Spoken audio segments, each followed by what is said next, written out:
Comme je le disais dimanche passé, bien vrai que nous mettons l'accent sur les finances, mais je veux que tu retiennes que ce n'est pas seulement les finances que Dieu souhaite te voir fructifier. C'est tout ce que Dieu t'a confié dans la vie. Tu veux te voir faire valoir, tu veux te voir fructifier. Tout ce qu'il t'a donné, tout ce que Dieu t'a confié dans la vie.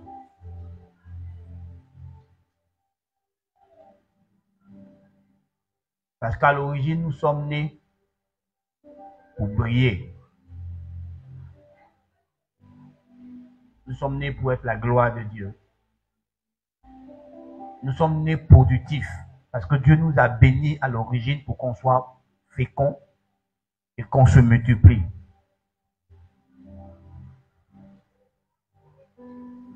Et Dieu a dit qu'il n'est pas bon que l'homme soit seul. Donc, quand tu lis ce verset, il ne parle pas uniquement que du mariage. Il ne parle pas aussi uniquement de la solitude, mais il parle du fait que tu dois te multiplier, tu dois te reproduire. Et Dieu s'attend à ce que nous nous reproduisons. Et quand on parle de reproduction, on ne parle pas seulement de la reproduction physique, où on met des fils et des filles au monde seulement. Mais dans d'autres domaines de notre vie, Dieu s'attend à ce qu'on se reproduit, qu'on se multiplie. Et quand tu lis la parabole du cep et des sarments, tu te rends compte que c'est quand nous nous multiplions que la gloire de Dieu est révélée, quand nous portons beaucoup de fruits. Donc c'est un sujet important qui tient au cœur de Dieu, que tu te multiplies. Donc sois fructueux. Donc Dieu veut que tu sois fructueux en tout. C'est vrai que je mets l'accent sur les finances, mais c'est de toutes choses que nous parlons. Certainement qu'on reviendra dessus pour aider l'Église à voir comment développer, comment multiplier ses talents, comment multiplier ses cibles, comment rentabiliser tout ce que Dieu nous a donné. Parce que tout ce que Dieu nous a donné porte en elle-même la sémence pour nous, pour qu'on puisse tirer profit, tirer de l'avantage pour nous-mêmes, mais aussi pour les autres, dans tout ce que Dieu nous a donné. Nous sommes censés être une source de bénédiction. Pas juste pour nous, mais pour tout notre entourage, pour l'environnement où Dieu nous place. Dieu s'attend à ce qu'on influence, on influence cet environnement.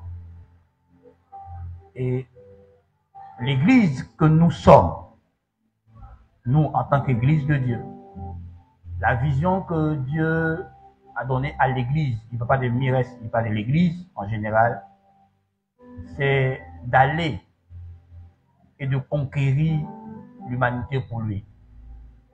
Aller et faire de toutes les nations des disciples. Nous sommes censés conquérir les nations. Et quand Dieu parle de nations, il n'est pas en train de parler de nations comme nous le savons aujourd'hui, en termes de la nation ivoirienne, en termes de la nation française, américaine, etc. Dans le grec, donc le sens original, il parle de groupe ethnique. Donc Dieu veut qu'on aille, parce qu'au moment où Dieu parlait, les nations n'existaient pas en termes de nation, mais en termes de groupe ethnique. Et donc il veut que par exemple, j'aille et que je convertisse les BT, que j'aille et que je convertisse tous les attiers, que j'aille et que je fasse des attiers les disciples de Jésus, et fasse des gourous les disciples de Jésus. Comme ça, vous voyez les missionnaires qui sont venus en Côte d'Ivoire et qui ont créé l'église Sema, se sont concentrés sur les Baoulés comme étant cibles. Pas que dans l'église Sema, il n'y a pas d'autres groupes ethniques, mais la majorité sont des Baoulés parce qu'eux sont concentrés sur eux. Ils ont voulu faire des Baoulés des disciples de Jésus-Christ. Avec la mondialisation, la modernisation, l'église est aujourd'hui multinationale et dimensionnelle. Donc, dans une église, on trouve à la fois et les bêtés, et les guéris, et les gourous, et les ceci, et les cela. Et ça rend le travail pastoral très difficile si les pasteurs ne comprennent pas pour pouvoir former des gens spécifiques, des groupes spécifiques, pour s'attaquer à chaque groupe ethnique dans l'église pour leur transformation à l'image de Jésus-Christ. Parce que les bêtés ont leur propre culture, et même parmi les bêtés, il y a encore plusieurs sous-groupes dedans.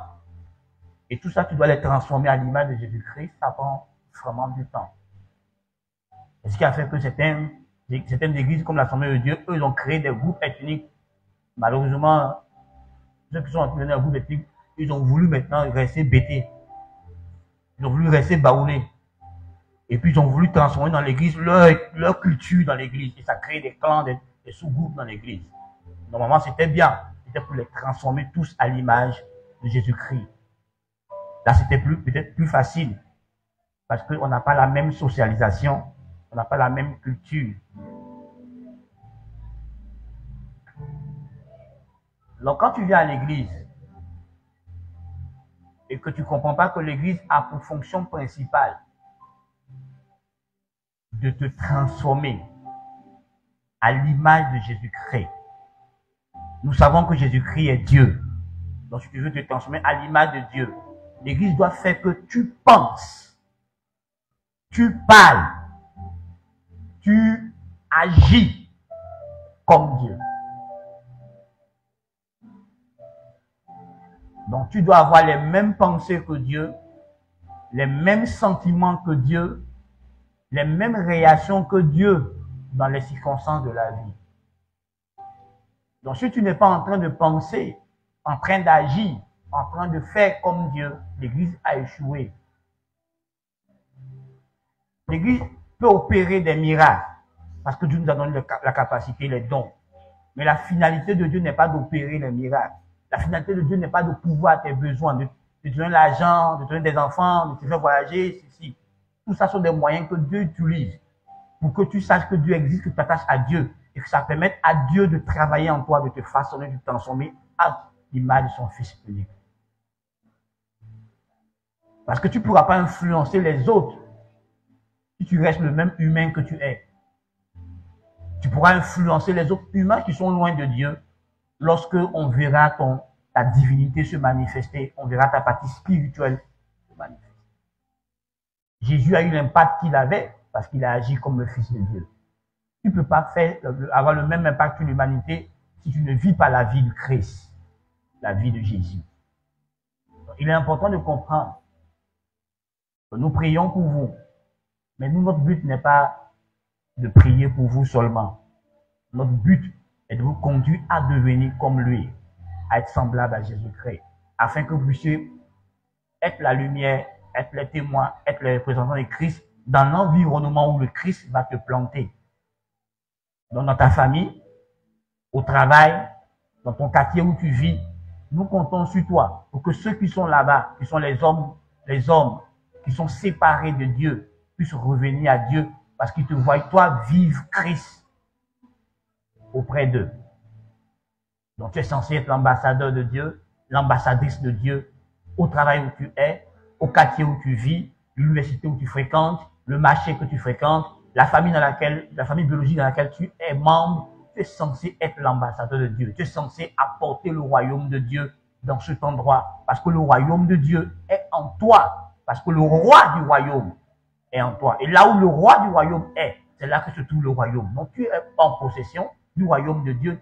Tu l'as en l'intérieur parce que le Christ vit en toi. Et tu dois partir là où tu es pour manifester, pour révéler le royaume de Dieu. Or, révéler le royaume de Dieu, c'est juste révéler Christ. Mais vous voyez, dans cette grande mission que l'Église a, l'Église ne pourra pas l'accomplir véritablement parce que l'Église est pauvre. Pauvre d'abord sur le plan spirituel, parce que nous avons plus de bébés spirituels dans l'Église que de pères et de mères dans la foi. Et les bébés spirituels ne peuvent pas avoir de l'impact réel. Parce qu'eux-mêmes, ils sèment et eux-mêmes, ils détruisent. Parce que là où il faut souvent accepter de l'injustice, pour que Christ soit glorifié, les bébés spirituels refusent. Parce qu'ils ne sont pas morts, ils vivent encore pour eux, ils ne vivent pas totalement et pleinement pour le Christ. Donc parfois, ils vont contre l'action, contre l'œuvre du Seigneur dans la vie de quelqu'un par eux-mêmes leur mauvais témoignage, leur mauvaise conduite. Donc, il est important pour toi d'être mature pour que Dieu puisse mieux t'utiliser. Alors, pendant que l'Église est bébé spirituel, l'Église ne pourra pas révéler toute la richesse de la grâce de Dieu qui a été communiquée par Christ. L'Église ne pourra pas révéler toute la sagesse infinie de Dieu, toute la grandeur de Dieu, l'intelligence de Dieu à l'humanité. Parce que l'Église est un bébé spirituel. Parce que la plupart d'entre nous, on ne se bat pas pour grandir, pour devenir des hommes et des femmes spirituels à un niveau très élevé. On se contente du peu. On est bébé pendant 5 ans, 6 ans, 7 ans, 8 ans. Ça ne nous gêne pas, ça ne nous dérange pas d'être bébé. Ça ne nous dérange pas d'être ignorant dans les profondeurs des choses de Dieu, dans les profondeurs de la vie spirituelle. Pourvu qu'on ait le matériel, pourvu qu'on ait ce que nous voulons comme matériel, c'est suffisant. Mais Dieu a plus que ça pour toi. Mais pour ça, il faut que tu grandisses. La Bible dit en Galates chapitre 4, verset 1, aussi longtemps que l'héritier des choses est un enfant, il ne diffère en rien d'un esclave. On ne peut pas te livrer toute ta grâce, toute la possession spirituelle que Dieu a pour toi tant que tu es bébé. Ton impact sera faible. Or, Dieu s'attend à ce que tu réalises un grand impact. L'Église est pauvre intellectuellement. Parce que j'ai jamais compris pourquoi. Même des gens qui sont intellectuels, qui sont instruits, quand ils rentrent dans l'Église, ils se comportent comme des abrutis. J'ai jamais compris pourquoi. Est-ce que l'Église est un lieu où on abrutit les gens? Pour que des gens qui sont intellectuels viennent puis s'aboutissent à l'Église? J'ai jamais compris pourquoi. J'espère qu'un jour Dieu me donnera de comprendre. Parce que j'ai vu ça. J'ai vu des gens qui sont des universitaires rentrer dans l'Église et puis se comporter comme s'ils n'ont jamais été instruits. Subitement, tout leur intellectualisme a disparu. Et puis ils raisonnent de façon maladroite. Pourtant, normalement, le Dieu que nous représentons est le Dieu qu'on appelle le Dieu de sagesse, d'intelligence et de connaissance. Alors, comment se fait-il que des gens qui viennent à l'église et qui ont la sagesse supérieure, qui ont accès à la sagesse supérieure, à l'intelligence supérieure, à la connaissance supérieure, deviennent abrutis? Nulle part dans la Bible, Dieu n'a jamais dit qu'il est contre le fait d'être intellectualiste. Jamais. Il nous avait interdit d'utiliser notre intellect. Il a seulement demandé qu'on renouvelle notre intelligence parce que notre intelligence a été corrompue lorsque nous sommes tombés dans le péché. Donc renouveler son intelligence et puis ne pas utiliser son intelligence avec des choses différentes. Parce que même le discernement, il te faut de l'intelligence pour pouvoir discerner. Il te faut de l'intelligence pour pouvoir comprendre la parole de Dieu. Il te faut de l'intelligence pour pouvoir découvrir le projet de Dieu pour ta vie et le poursuivre. Il te faut de l'intelligence. Donc Dieu t'a jamais demandé d'être stupide. Donc pourquoi l'Église se comporte comme des personnes stupides? J'ai jamais compris pourquoi. Mais vous voyez, au temps du peuple de Dieu, donc Israël, on voit Joseph manifester la sagesse de Dieu, l'intelligence de Dieu, au point où un païen reconnaît que Dieu est en lui. On voit Daniel manifester la sagesse de Dieu à un niveau tellement élevé que le roi demande à ce que tout son pays adore le Dieu de Daniel. On nous présente comme étant la lumière du monde. Pour que le monde nous suive en quoi? Quand nous-mêmes, on n'est pas capable de montrer au monde qu'on a plus que eux. L'Église ne sait pas conduire des projets. L'Église ne sait pas s'organiser. L'Église ne sait pas administrer. Pourtant, on dit que l'Église a le plus grand leadership. Parce que notre modèle de leadership, c'est Jésus-Christ. Mais pourquoi les gens vont venir apprendre de nous? Quand nous-mêmes, on ne montre pas ce que nous sommes. Notre vrai réel, notre valeur. Donc l'Église a un problème parce que des gens refusent qu'on les instruise, qu'on leur montre les choses et qu'ils puissent révéler le Christ qui est en eux. Parce qu'on est étouffé par juste le bien-être physique, le bien-être matériel. Mais Dieu a plus que ça pour l'Église. Et la dernière chose la plus grave, c'est que l'Église est pauvre matériellement et financièrement. Comment impacter quoi? On va faire quoi? On n'a même pas nous-mêmes l'argent pour financer nos propres projets. C'est quoi on va faire? C'est ça que ces églises anglophones ont compris. Les pasteurs ont travaillé avec leurs responsables, avec l'équipe qu'ils avaient. Ils ont fait des choses au point où l'État s'est intéressé à eux. Parce que c'est l'église qui est capable de régler le problème des drogués de façon véritable. C'est l'église qui est capable de régler le problème de la prostitution de façon véritable. C'est l'église qui est capable de régler le problème des voleurs, des brigands de façon véritable. Pourquoi? Parce que l'église est la seule entité, est la seule institution qui a la capacité de recréer un être humain. Regarde toi-même. Tu étais quoi hier et puis aujourd'hui tu es devenu quoi? Tu as vu que Dieu est en train de te recréer, te façonner, te transformer. Donc, c'est l'église qui est capable d'apporter la paix véritable. Pourquoi on parle de paix dans une nation? Il faut que les personnes eux-mêmes qui parlent de paix soient en paix. Or, eux-mêmes ne sont pas en paix, ils ont des crises en eux, ils ont des conflits énormes en eux.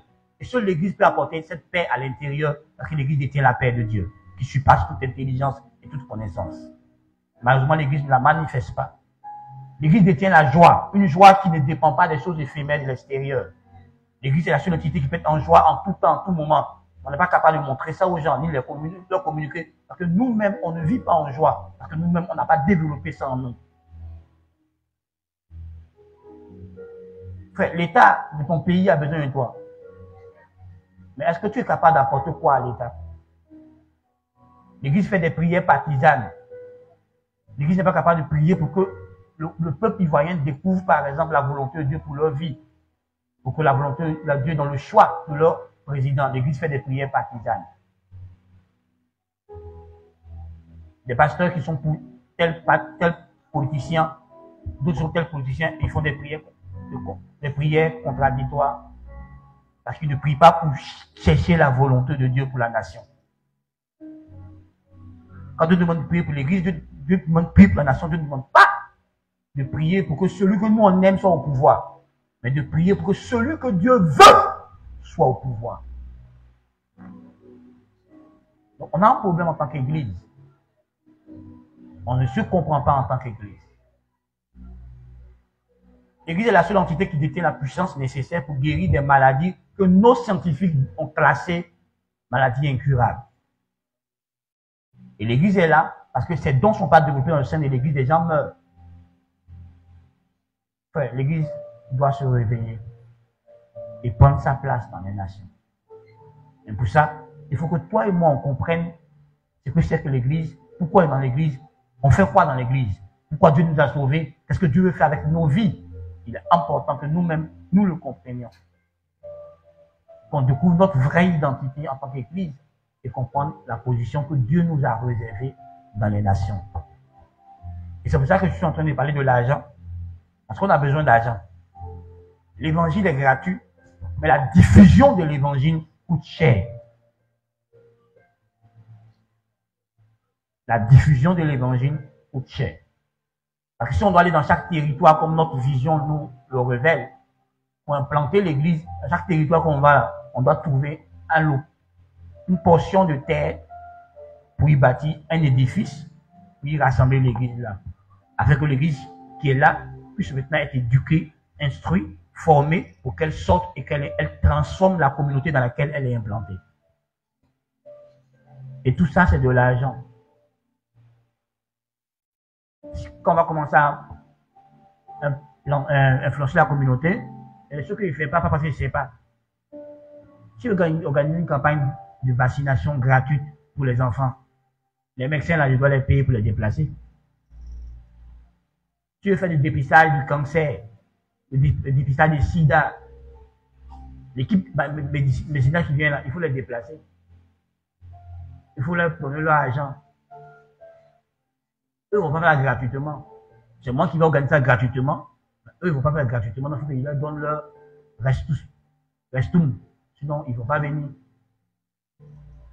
Si je dis qu'il va créer un centre pour que toutes les prostituées qu'on gagne, ils soient logés, formés et réinsérés dans la société, le centre, là, la terre, là, il faut payer, il faut donner de l'argent. Les bâtiments, là, pour les construire, il faut donner de l'argent. Donc, ce sujet qu'on a traité est très important. Et je vais te traiter ça pour que toi, tu sois riche. Pour que tu vives la belle vie, la vie d'un pacha. Non. Je vais te traiter ça pour que tu sois riche, pour que tu sois riche pour l'église, riche pour le royaume de Dieu. Parce que le royaume de Dieu a du travail, a du boulot à faire. Alors, c'est très important pour toi de savoir que quand Dieu t'enrichit, il ne t'enrichit pas seulement pour toi, il t'enrichit par rapport à son œuvre. Il y a ce qu'il te donne, il y a ce qui te reviendra à toi et à tes enfants et à ta grande famille. Est-ce qu'il revient au royaume de Dieu, à l'église de Jésus-Christ? Donc, retenir ce qui revient à l'église de Jésus-Christ, c'est paralyser l'œuvre de Dieu. Et quand tu paralyses l'œuvre de Dieu, tu vas détruire l'œuvre de Dieu. Attends-toi à ce que Dieu se retourne contre toi et qu'il te détruise. Parce que la Bible dit que celui qui détruit le temple de Dieu, Dieu lui-même va le détruire.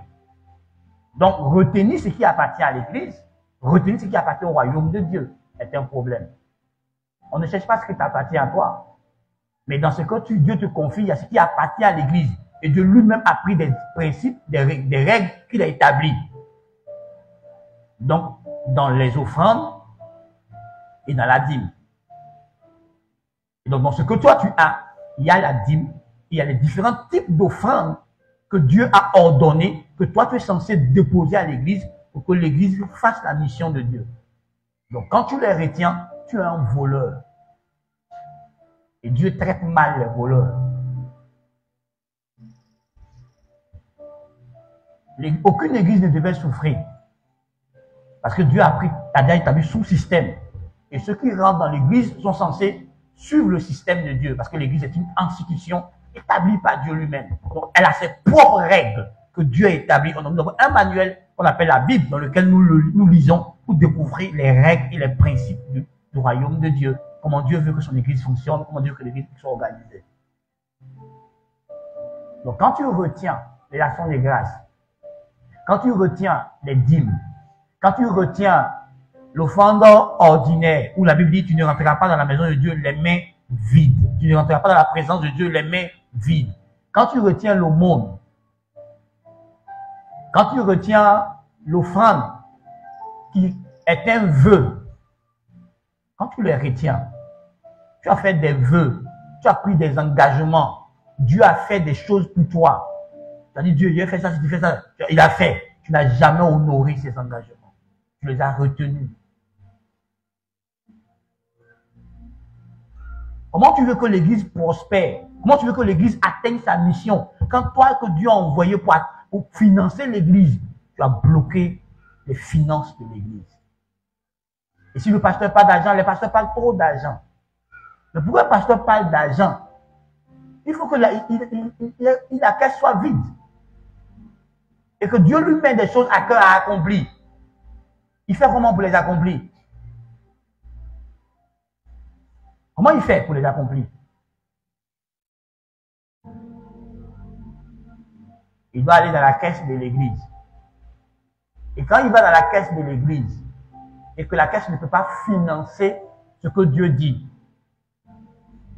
comment la caisse de l'église est financée? La caisse de l'église est financée par les membres de la caisse. Les partis politiques le font. Les associations des villages le font. Les ONG, les associations culturelles le font. Les membres cotisent et puis on utilise ce qui est dans la caisse pour faire ce pourquoi la structure existe. Donc l'église n'est pas la seule structure qui agit de cette manière.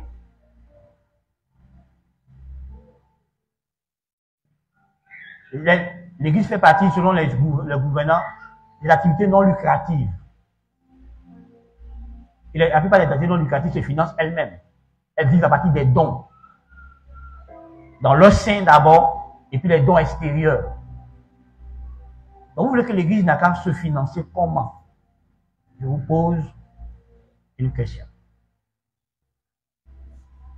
Les autres églises que vous voyez évoluer là, ce sont leurs membres qui ont compris que c'est eux qui doivent financer leur église. Alors ils financent leur église. Et leur église évolue dans la mission que Dieu leur a assignée.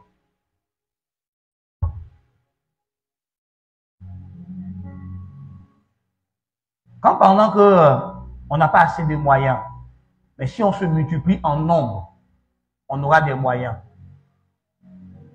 Parce qu'imaginez-vous que si on est 10 000, et qu'on demande aux chrétiens de donner 1000 francs, ça fait beaucoup d'argent.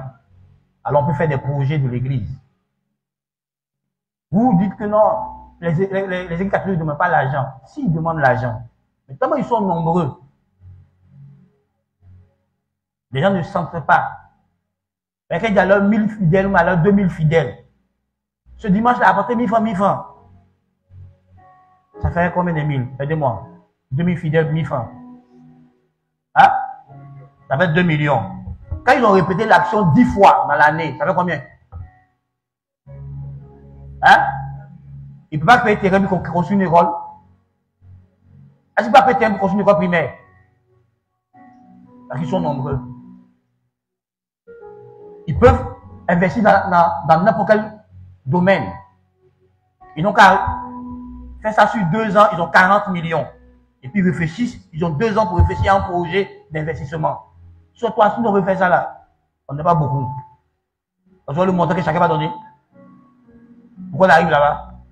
Les montants seront, donc tu le sentiras passer. Donc on vous dit, allez évangéliser. C'est ça. Plus on est nombreux, plus on aura les moyens et plus on aura de l'impact sur la société.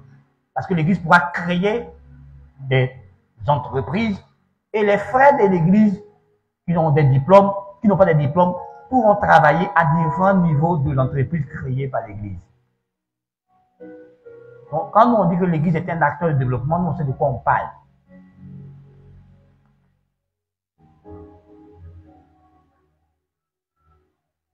Donc on a besoin d'argent. Pas pour être riche, mais pour servir Dieu.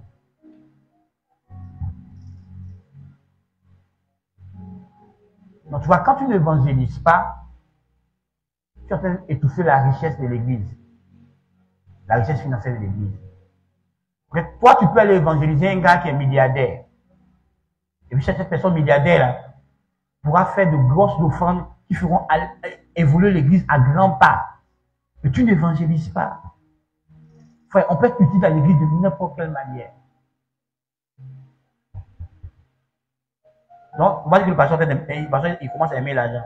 Il n'aime pas l'argent. J'ai juste besoin d'argent pour mes campagnes d'évangélisation, pour les conférences qu'on veut organiser, pour entretenir l'action missionnaire, donc les missionnaires sur terrain, pour créer des entreprises pour impacter la société,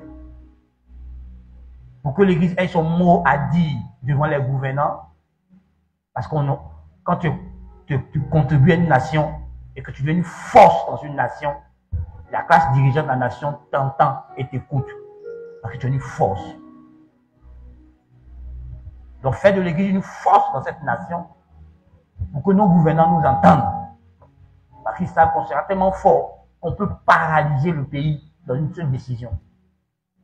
Alors ils vont nous craindre et nos gouvernants vont commencer à nous écouter en tant qu'Église. Mais pour ça, on doit s'organiser. Je ne suis pas politicien. Moi, je suis pasteur. Je n'ai pas besoin d'être politicien pour servir ma nation. Je n'ai pas besoin d'être à la politique pour être utile au pays. De là où je suis, je peux être utile à mon pays. Donc, quand tu penses qu'il faut forcément militer dans la politique pour être influent dans ta nation, tu n'as rien compris. Tu peux être là où tu es, te développer là où tu es, devenir influent dans ta nation. C'est en Afrique qu'on pense que seuls les politiciens peuvent changer les choses. Mais les autres nations nous demandent que ce n'est pas seulement les politiciens qui changent. Il y a des gens qui ont amené les politiciens à prendre des décisions. Des groupes qui ont amené les politiciens à changer des choses dans la nation.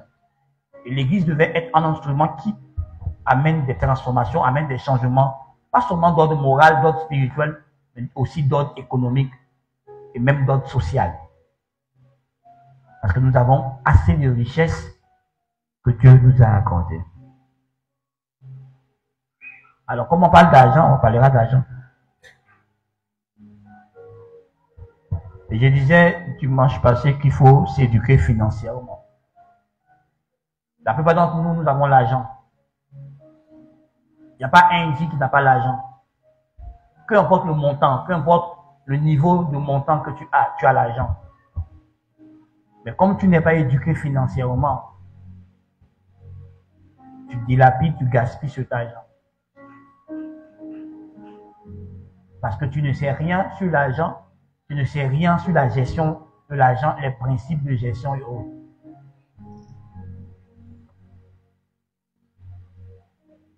Donc il faut t'éduquer, il faut t'informer. Et je ne suis pas en train de dire qu'il faut aller t'inscrire à l'université en sciences économiques. Non, il faut aller t'inscrire dans une grande école en finance et comptabilité. Non. Mais Dieu a fait en sorte que des gens qui ont étudié les finances et les comptabilités ont écrit des livres. D'autres ont même créé des structures. Ils font des conférences. Ils organisent des séminaires. Parfois payants, parfois gratuits.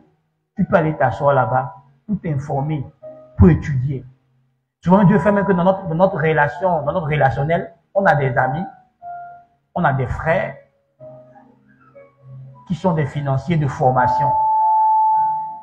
D'autres sont des experts comptables, d'autres sont des CEP comptables, d'autres même sont des professeurs de comptabilité et de gestion. On a des gens comme ça dans notre vie, dans notre famille, dans notre relationnel. Ça fait quoi de lui poser des questions pour qu'il t'informe un peu? Pour que l'argent que tu as, tu saches bien le gérer. Donc il faut s'informer. Et c'est toute une discipline, s'éduquer financièrement. Pour acquérir l'intelligence financière et la sagesse financière. Sinon, on te donnera même des millions. Et si tu ne sais pas, tu n'as pas ces notions, les millions vont disparaître et puis des années après, tu seras toujours pauvre. Pourtant, tu as eu des millions dans la main, tu as eu beaucoup d'argent dans la main.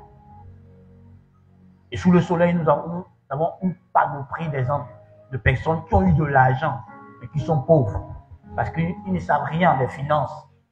Ils ne savent rien, ils ne savent pas ce que c'est que l'épargne, ce que c'est que l'investissement, ce que c'est que tenir une comptabilité, ce que c'est qu'avoir un budget familial, un budget pour gérer son argent, pour savoir comment je dépense, où mon argent rentre, qu'est-ce que je fais mes entrées financières, qu'est-ce que je fais, comment je dépense mon argent. Pour ça, il faut avoir un budget. Il y a plein de familles qui n'ont pas de budget. Ils vivent au jour le jour. Donc souvent, même l'argent que Dieu leur envoie pour préparer l'avenir, parce qu'ils n'ont pas de budget, ils gaspillent cet argent. Parce qu'ils ne connaissent même pas leur propre niveau de vie. Ils ne connaissent pas leur train de vie. Il y en a qui passent leur temps à augmenter leur train de vie pendant qu'ils n'ont rien qui prépare l'avenir. Mais ils augmentent leur train de vie. Dès qu'il y a une nouvelle entrée financière, ils augmentent leur train de vie. Une nouvelle entrée financière, ils augmentent leur train de vie. Et ton niveau de vie doit être stable. Ça veut dire que tu as des biens, tu as des finances pour vivre comme tu es en train de vivre. Mais si tu n'as pas que tu vis comme tu es en train de vivre, il y a un problème. Ça fait des années, tu as quel investissement? Parce qu'il y a un temps où on est vigoureux. Il y a un temps où on a de la force. Mais il y a un temps où on n'a plus de force. Ce qu'on pouvait faire quand on avait 15 ans, on ne pourra pas le faire quand on aura 50 ans, quand on aura 60 ans.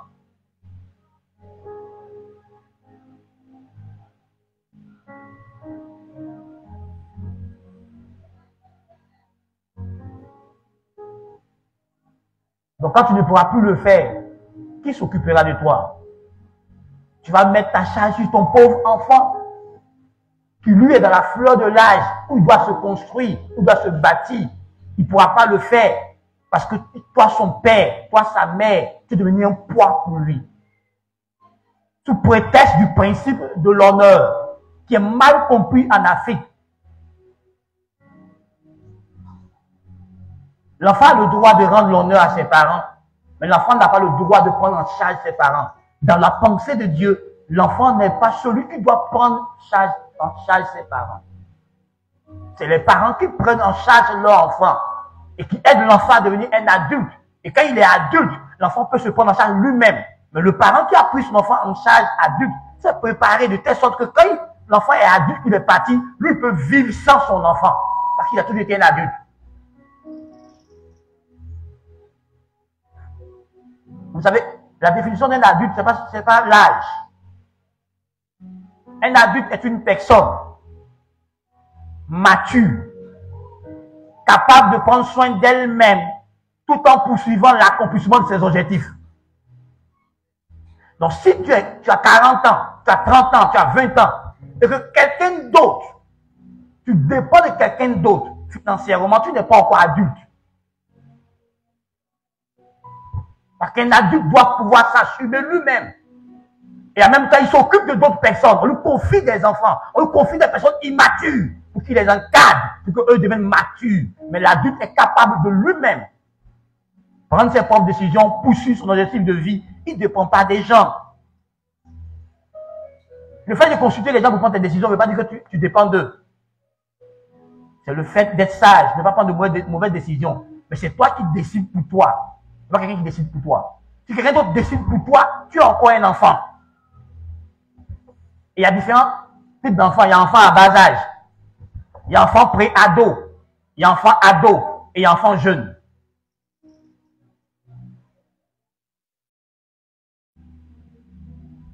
C'est tout. Donc, comment tu prépares ta retraite quand tu n'auras plus de force? Donc, après 50 ans, après 60 ans, comment tu prépares ta vie? Tu n'épargnes jamais. Et comme l'État, c'est qu'il y a des gens qui vont épargner, l'État eux-mêmes ont mis un système sur pied. Chez nous ici, il y a deux entités qui le font. Le secteur public, c'est la CGRAE. Le secteur privé, c'est la CNPS. Ils prélèvent de l'argent sur le salaire des gens pour préparer leur retraite.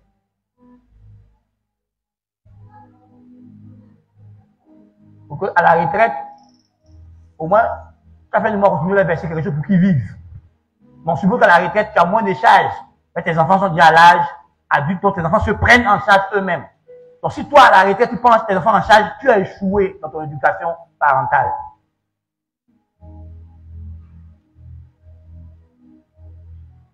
La Bible dit qu'il y a un temps pour toutes choses. Donc, il y a un temps pour avoir la force. Il y a un temps où on n'a pas assez de force, où on n'a pas assez d'énergie, où il y a des choses qu'on ne peut pas faire.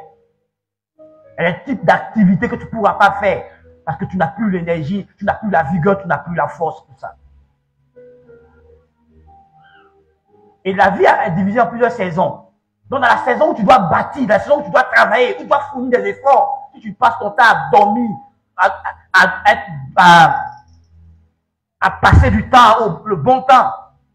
Et puis, dans la saison où on vit, là, quand tu veux travailler, la saison où on vit, c'est après 60 ans. Après 60 ans, tu as fini de bâtir ta vie. Donc, tu peux te lever ce matin, tu dis à ta femme, on va aller en France. On va aller passer un séjour en France. On va aller ici. On va aller faire du tourisme. On va aller ici. Parce que tu as bossé, tu as travaillé pour ça. Et tu as de l'argent. Tu as des biens qui t'apportent de l'argent. Tes enfants sont en train de bâtir leur vie. Ils sont adultes. Ils ne dépendent plus de toi. Mais tu as suffisamment de biens. Parce que tu as beaucoup de maisons qui sont en location. Tu as des hôtels. Tu as ceci. Tu as cela qui te rapportent de l'argent. Et tes enfants sont adultes. Ils sont coupés de toi. Donc tout ce dont tu fais pour quoi? Tu fais pour vivre. Tu voyages. Tu t'offres de beau temps. C'est pas qu'on a 40 ans, c'est pas qu'on a 30 ans, c'est pas qu'on a 25 ans, c'est 50 ans qu'on fait ça. Cette période-là, c'est une période où on travaille, où on a une activité. Et c'est là que nous, on joue avec notre vie. On n'a aucun rêve, on ne construit rien. On gaspille toutes les ressources que Dieu nous donne.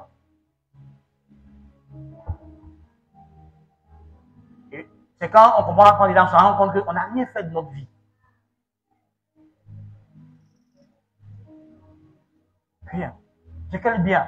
Rien. J'ai fait quoi? Rien. J'ai quel investissement? Rien. Qu'est-ce qui me rapporte l'argent? Rien. Tu n'as plus la force pour travailler. Tu es vieux, tu es fatigué. C'est là qu'on décide de remettre tous nos pauvres enfants qui doivent bâtir leur vie et préparer leurs enfants pour l'âge adulte. On leur donne des charges nous-mêmes.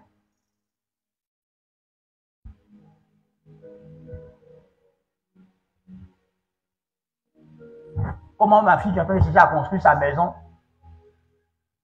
doit m'amener l'an de nourriture, l'an de santé, l'an de ceci, l'an de loyer. Il n'a pas construit une maison quand il travaillait. Donc, je suis allé arrêter, mais il loue encore maison. Ma fille qui est en train de chercher à se construire, elle doit faire ça pour moi. Donc, je suis une grosse charge, moi, adulte. Je demande à mon enfant de s'occuper de moi. Donc, je parentifie mon enfant. L'enfant reste l'enfant pour l'adulte. Donc, ce n'est pas à ton enfant de prendre soin de toi, de s'occuper de toi. Je suis désolé. L'enfant peut faire des marques d'honneur. À ton anniversaire, il peut venir fêter ton anniversaire, t'offrir un cadeau. Ton enfant peut faire certaines choses pour toi, pour te rappeler qu'il est reconnaissant de ce que tu as fait de lui. Mais que ton enfant te prenne en charge, tu as raté ta vocation de père et de mère.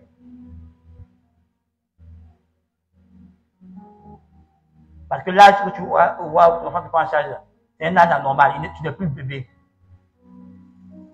Tu es censé être autonome. Et tu veux que ton enfant te prenne en charge.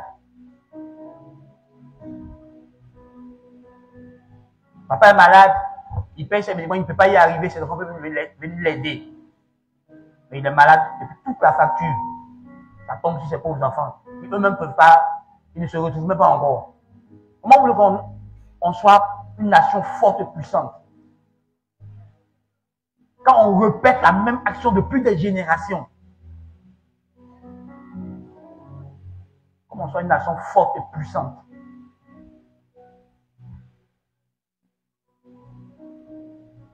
Et quand on parle, toi, là, tu es blanc. Je ne suis pas blanc, je me fais un pays européen. C'est ma Bible qui m'enseigne ces choses-là, mon esprit s'ouvre comme ça. Je ne suis pas blanc. Frère, tu as 40 ans d'âge. Dis-moi, tu as combien sur ton compte bancaire? À 40 ans. Tu as travaillé peut-être depuis que tu avais 25 ans, tu as travaillé. Il y a 15 ans que tu travailles. En 15 années de travail, tu as combien sur ton compte bancaire? 15 années de travail, tu as quel petit bien en plus de ton salaire qui t'apporte de l'argent? Après 15 ans de travail.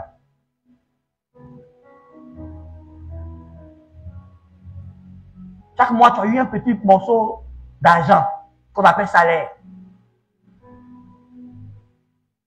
Au lieu de rester dans ton petit train de vie et puis te construire, tu as augmenté ton train de vie, donc ton salaire est insuffisant pour ton train de vie. Là, tu vis au-delà de tes ressources, de tes moyens.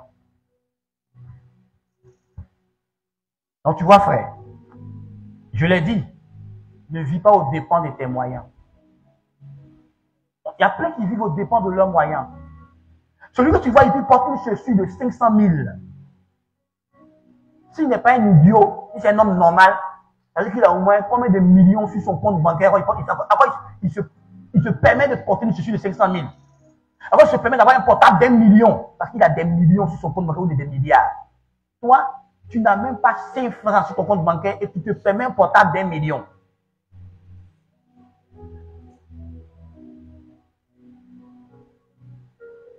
Mais tu veux être à la page. Tu seras à la page. Mais tu ne seras pas à la page toute ta vie. Tu ne peux pas comment la vieillesse. Je peux comprendre une dame qui prend son argent, fait ça, fait des bijoux en or. Je peux comprendre. Si elle est intelligente, le jour où ça chauffe, elle peut vendre son bijou en or pour avoir de l'argent. J'ai oublié comment on appelle ça. Ce sont des biens, mais j'ai oublié le nom qu'on m'a donné. Je peux comprendre quelqu'un qui sera payer un tableau de valeur qui est dans sa maison. Mais quand ça chauffe, il peut revendre son tableau là. Les valeurs, voilà, les valeurs refuge. Quelqu'un peut s'amuser. Tu le vois, il a porté une montre 500 000. Mais sa montre là, il peut mettre ça en garant pour avoir de l'argent. Ils ne font pas ça pour frimer. Hein. Ils font ça pour sécuriser de l'argent au cas où ils sont serrés. Quand tu vois le gars, il te ouvre un truc. Et puis tu vois, il a plusieurs montres 500 000, 600 000, 700 000, 1 million, 2 millions, 10 000, il faut pas ça. Quand ça chauffe là, il prend ces montres là, il les met quelque part, on lui donne de l'argent, il reste son problème, après il sera retiré. Mais comment il vend, et puis après il paye. Mais toi tu payes pour faire malheur au quartier. C'est ça. Tu sais pas, quand tu ne comprends pas, demande. Quand les riches vivent là, il faut t'approcher d'un riche du monde, pourquoi tu vis comme ça, va t'expliquer. On dit, il a fait collection de voitures de luxe. Il y a des voitures qu'il n'a jamais roulé, c'est là. Parce qu'il peut vendre sa voiture pour régler un problème qu'il a. Mais toi, tu as ça pourquoi? Pour faire, m'as-tu vu? Pour fumer devant les femmes.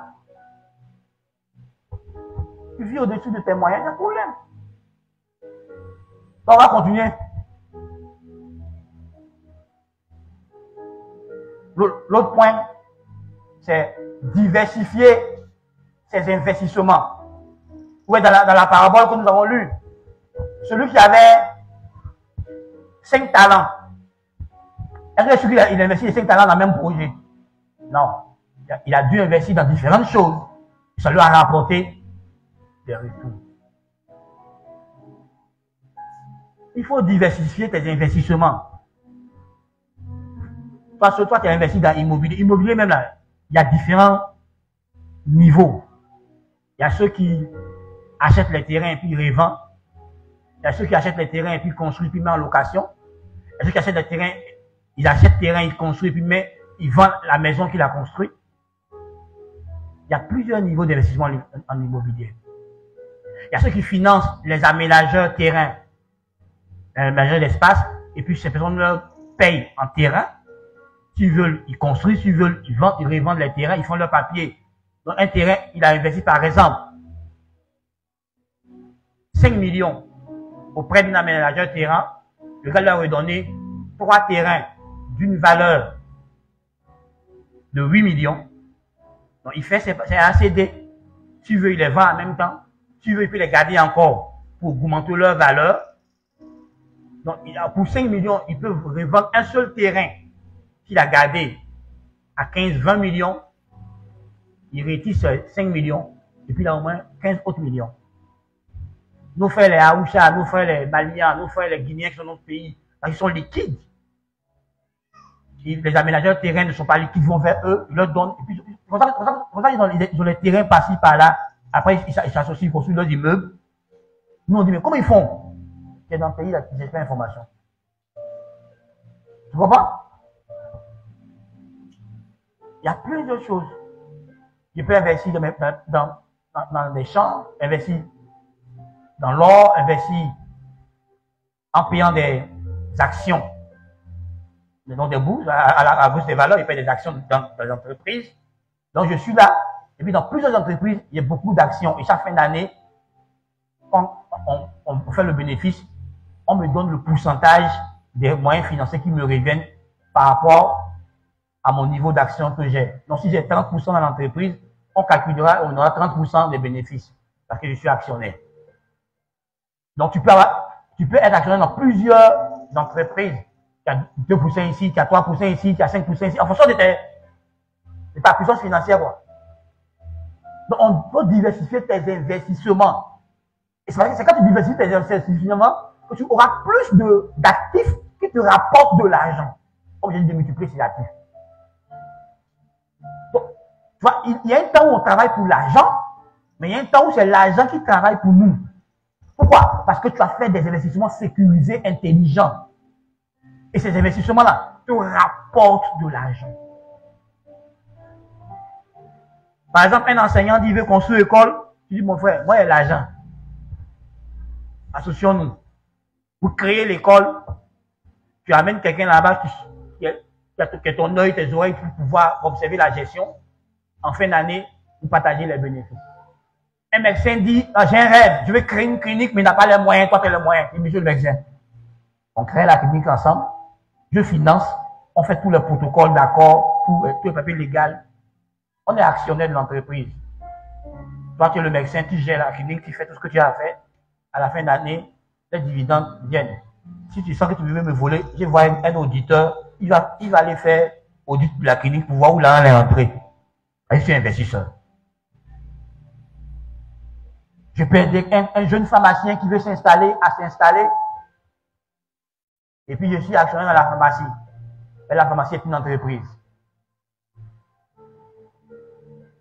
C'est pas que quand on dit créer une entreprise, forcément, il faut aller t'asseoir sur l'entreprise. Tu peux être membre d'une entreprise sans t'asseoir sur l'entreprise. Et tu es en train de faire ton travail quelque part là-bas. Tu as ton œil sur l'entreprise, tu vérifies l'entreprise. Et les entreprises qui existent. Et puis, à un moment, ils ont des problèmes.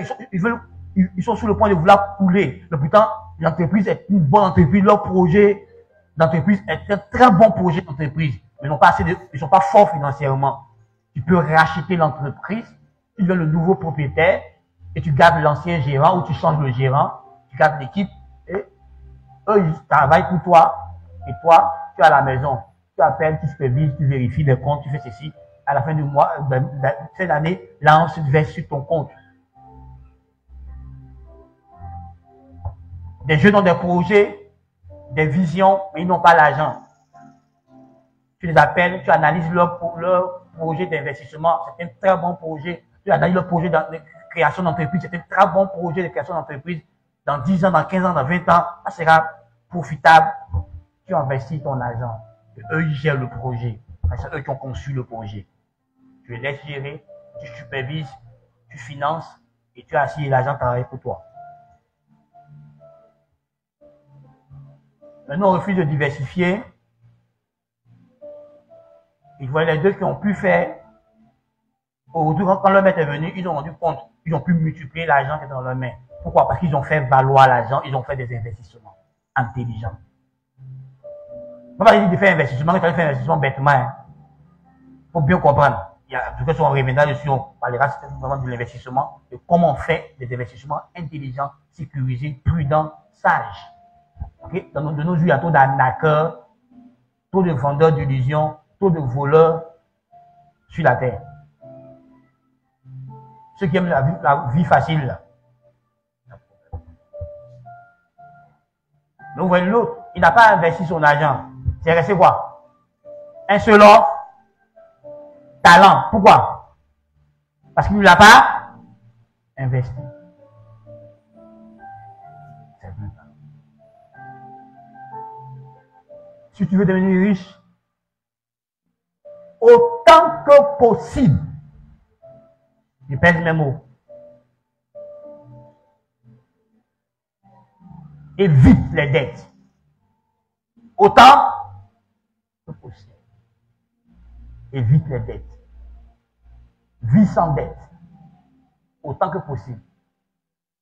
Mais si tu ne peux pas, pour le moment, éviter carrément les dettes, alors prends des dettes intelligentes.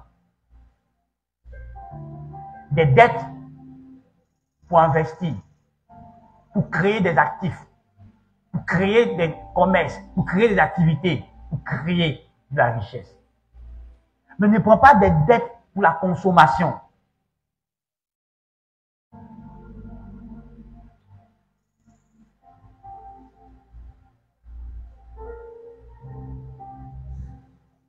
Vous voyez, non?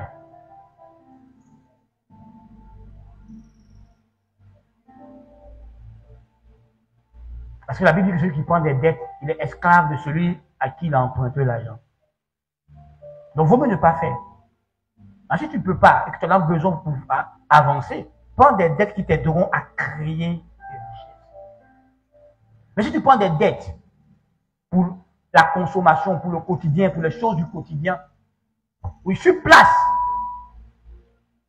ça satisfait un besoin, mais tu rembourseras et ça va te créer des problèmes. Et en réalité, quand tu as pris par exemple une dette pour payer une voiture, on t'a dit, eux t'ont donné 3 millions, mais 4 millions, 5 millions. Mais la voiture ne coûte pas 5 millions. En réalité, tu vas la payer plus que ça. Puisque tu vas faire rembourser les 5 millions, plus les intérêts. Donc ne dis pas que ma voiture qui est payée, ma maison est payée coûte tant. Il faut ajouter l'intérêt de la banque là. Dessus. Parce que le vrai prix de ta maison. Donc si tu as pris 30 millions, que tu vas leur redonner peut-être 35 millions, Ta maison coûte 35 millions, elle ne coûte pas 30 millions. Tu as mis 5% dessus. Mais tu pouvais attendre et puis avoir ça au moment opportun. Ça va te coûter moins cher. Donc, dans l'investissement, il y a l'ordre des priorités. Il faut le savoir. Mais quand nos gestionnaires de banque viennent, parce qu'eux, on leur demande de faire de l'argent. Et quand ils font de l'argent, ils ont leur bénéfice, leur retour. Et on leur a appris comment vendre, comment te parler, puis tes émotions vont agir. Et puis tu vas faire un investissement non réfléchi. Un investissement que tu ne maîtrises pas, que tu ne comprends pas. On ne fait pas d'investissement qu'on ne maîtrise pas, qu'on ne comprend pas. Aussi bien que le gars te prend le projet, si ce projet-là, tu n'as aucune notion dedans, abstiens-toi. N'investis pas. Et tu ne pourras pas faire le suivi. Bon, lui va te raconter ce que lui veut te raconter. C'est vrai ou c'est faux. Tu le crois. Là, tu ne connais pas le projet. Tu ne maîtrises pas l'activité. Et tu investis dans l'activité que tu ne maîtrises pas. Donc, si c'est vrai, si c'est faux, ce que dit ton partenaire d'affaires, tu n'en sais rien. Parce que tu n'as aucune notion. Donc, tu as à sa merci. Il peut te dire ce qu'il veut te dire. Tu vas croire, tu vas boire tout ce qu'il te dit. Parce que toi-même, tu n'as aucune notion là où tu as investi. Ouais, des gens vont se lever, ils vont investir dans le transport. Mais il ne sait rien du transport. Il ne sait pas comment les chauffeurs se comportent dans le transport. Il n'a pas la mentalité des chauffeurs dans le transport. Il ne sait pas comment on gère le personnel, les chauffeurs dans le transport. Il ne sait pas comment on gère la voiture dans le transport. Et puis il investit. Donc, il a investi. Je prends par exemple, il a payé un yango. Quand 25 000 là vient, il bouffe. Il ne sait pas qu'il y a visite à faire. Il ne sait pas qu'on doit renouveler 4 de stationnement. Il ne sait pas qu'on doit renouveler l'assurance. Donc tout ce qui rentre là, il bouffe. Mais quand le chauffeur dit qu'on doit renouveler l'assurance, il n'y a pas l'argent. S'il n'y a pas l'argent, il fait quoi? Soit ça gare, ou il fait quoi? Il prend dans lui-même sa propre poche encore. Parce qu'il ne sait pas comment on gère ça. Il n'a pas pris le temps d'aller vers les gens pour s'informer. Comment on fait pour que son chauffeur ne le vole pas, ne le ment pas, ne crée pas des accidents qui n'existent pas, ne crée pas des pannes qui n'existent pas. Comment on traite le chauffeur pour que le chauffeur ne te vole pas, pour qu'il fasse ta recette correctement tous les mois. Tu dois savoir. Tu fais une boutique en ligne, tu dois savoir comment on fait. Si tu ne sais pas, on va te mentir, on va te voler. Ouais, le gars là, comment on appelle le gars là? Danny Store. Il a plusieurs boutiques. Est-ce qu'il fait dans toutes les boutiques? Donc, il y a un système informatique, système de gestion. Tout il a mis, même quand il y a les caméras, tout ça, il a mis tout. Ces filles-là, qu'elles font les ventes là, tout est programmé à partir d'un portable. Donc, lui, il est là-bas, puis il voit, il stoppe, il sait. Donc, elle ne peut pas voler. Elle ne peut pas augmenter les prix, les caméras sont là. Mais si elle augmente les prix, ça peut faire baisser l'affluence de la clientèle. Donc, il y a tout un système qu'il a mis pour que son entreprise prospère. Mais vous voyez, ça prospère comment ça prospère? Parce qu'il implante d'autres succursales.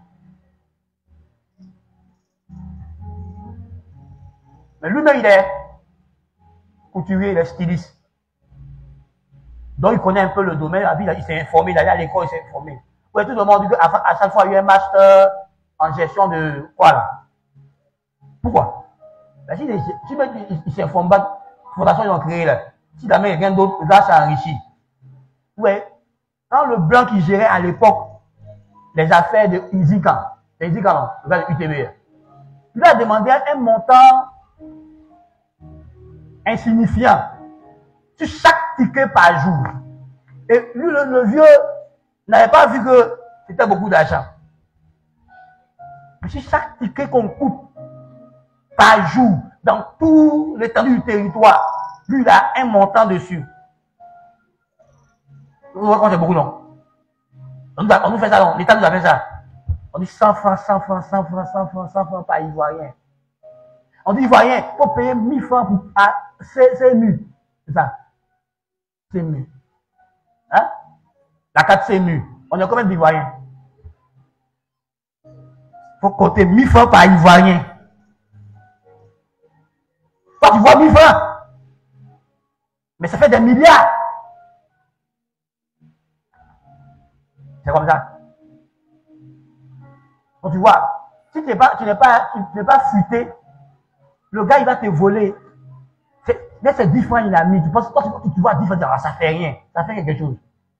Toutes les caissières qui sont formées, on leur apprend comment garder 15 francs, 25 des clients pour augmenter leur salaire. On leur donne un salaire bas. Parce qu'on leur apprend comment garder 15 francs, 25, 5 francs entre nous. Quand elle réussit à garder 25 de 100 personnes, ça fait combien? Alors, 25, 2500. Bon, si elle fait 2500, allons-y, 2500 par jour. À la fin du mois, elle fait combien? Moi, je suis à 15 000. Ça, c'est pour les 25. Mais il y a pour les 15 francs, il y a pour les 10 francs, il y a pour les 5 francs. Il y a pour 100 francs même parfois. Donc, à la fin du mois, elle se paye elle-même. Ouais, les clients vont par là, ils sont combien? Si une échelle de 1 à 10, c'est 2. Le 8, là, on dit, ah, d'accord, faut prendre. Faut prendre.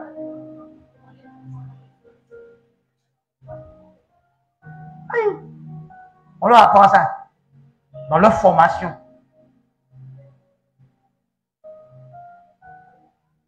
Le chauffeur de taxi, il se paye lui-même.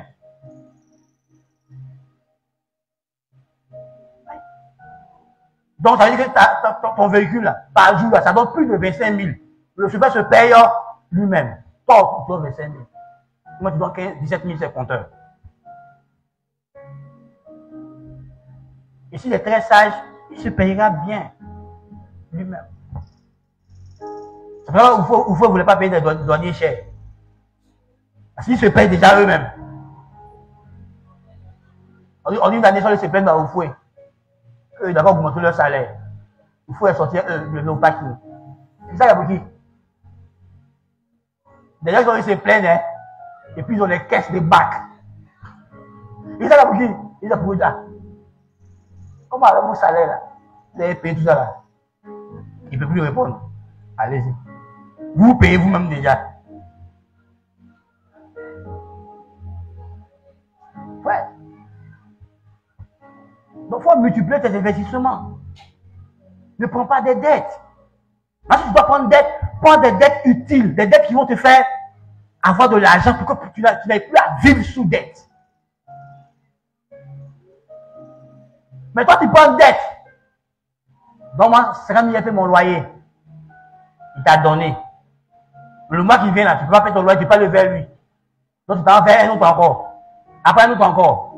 Après un autre encore. Donc, à la fin, tu es surendetté et il y a plein de personnes qui te cherchent. Ou bien tu as dette. Et puis tu t'en prends dans une autre banque, tu prends une autre dette encore. Dans une autre banque, tu prends une autre dette encore. Donc, tu es poursuivi par les banques. Tu vas tomber malade parce que tu n'as pas dormi. Tu as peur que la police tombe sur toi. Pourquoi? Parce que souvent on est impatient. Qu'est-ce qui fait ça? On veut rapidement s'enrichir, mais on ne peut pas rapidement s'enrichir.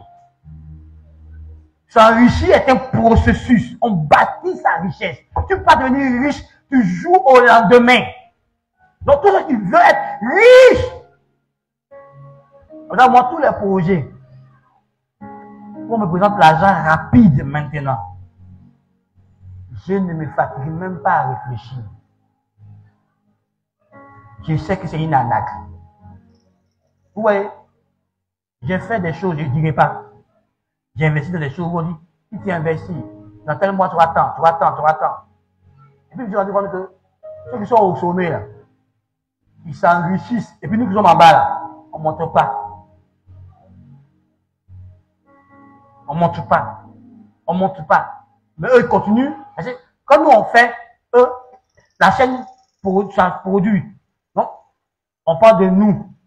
On fait pour eux, pour nous. On fait pour eux. Donc, eux, ils continuent de s'enrichir. Nous, on continue d'être pauvres en bas ici. Ils ne fait plus. Ouais.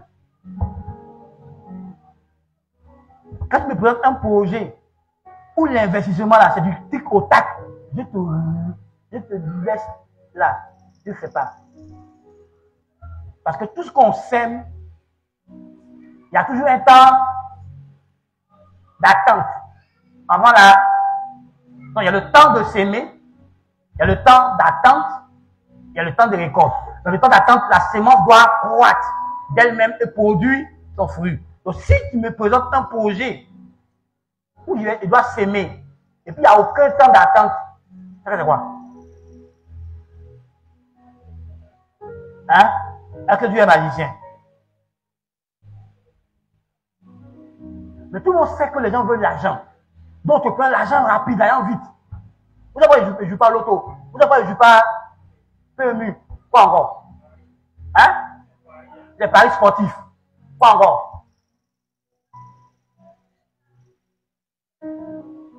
Millionnaire. Gratter l'auto. Tout ça. Je vais vous expliquer. Les experts en probabilité ont fini de concevoir le ticket, le nombre de personnes qui vont gagner et puis le nombre de personnes qui vont perdre. Moi, j'ai vu des gens qui ont joué toute leur vie l'auto, un peu mieux, ils n'ont jamais gagné, mais ils ont l'espoir qu'ils vont gagner parce que un de ses amis a gagné 5 000. Et puis son ami a dit, ah, j'ai gagné 5 000 aujourd'hui. Hein. Donc, parce qu'il lui a gagné 5 000 aujourd'hui, il a l'espoir qu'il gagnera aussi. Un autre vient et dit, ah, moi aujourd'hui, je dois où? C'est moi qui ai fait le ticket gagnant. J'ai eu 1 million. Donc tout le monde dit, il faut qu'un jour moi aussi j'ai eu le ticket gagnant. Or, c'est déjà calculé. Sur tel nombre de saisons, une personne va gagner pour motiver les autres. Une personne va gagner pour motiver les autres, pour que d'autres s'enrichissent. C'est David combien est-ce qu'on fait pour perdre? Quelqu'un fait une activité pour perdre. Donc quand eux, ils font l'activité pour perdre,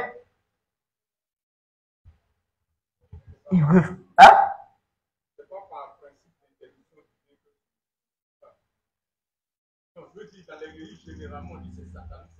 Non, moi, c'est pas que c'est des robes volées. Voilà. Vous comprenez? C'est vrai, il ne fait pas. Parce que l'argent, on bâtit pour avoir l'argent. Donc, tous ceux qui veulent l'argent vite, vite, là, ils finissent par tomber dans quoi? Dans des tourments, dans des pièges. Parce que l'argent, ça, on cherche ça.